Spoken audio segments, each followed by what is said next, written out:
The world population continues to grow, another 2 billion people by 2050. Many of them will want to put meat on the dinner table. And while that may be an opportunity, there's also challenges involved. Here's more from UNL's Ronnie Green. When you look at that expected growth in the global population, we talk about that all the time. The fact that we do expect 2 billion more people in the next 35 years ahead globally. We expect increased animal protein needs around the globe. We need to do that ever more sustainably, and well, it's a good steward of our environment. So we got a great optimism ahead. You talked about the disconnect, people not understanding where our food comes from. That makes it awful tough to do what we're trying to do. Well, it makes a challenge there for producers in the food industry especially.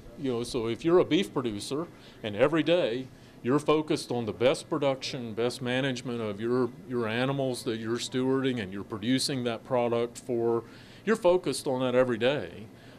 And we're a very small number when you look at the whole total in aggregate, and you look at the number of people that live in urban environments and the continuing urbanization in the U.S. and abroad. So there is this disconnect that is out there. We're further and further removed in the general population from production agriculture.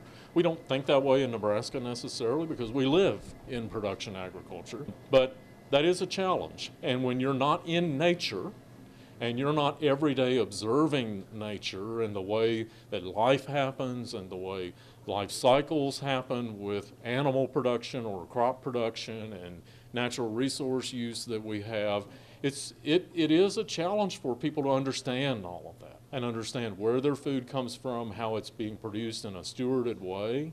There are people out there who think they know what production agriculture is about, but even by the terminology they use and the way they depict production agriculture, they really don't have a grounding in understanding it, but are trying to change it in a way that might not be best for the world.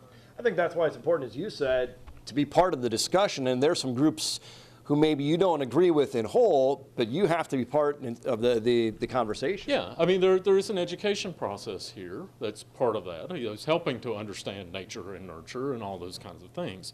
The challenges are not insurmountable, and folks in a room like this can walk away knowing there's a lot of opportunity. Absolutely. I was really pleased this morning to look out in the audience and see about a third of the audience were students who are here from a number of different sources, and I challenged them at the end. I said, for those of you that are under 30 years of age in the room, number one, congratulations, you got a great life ahead of you.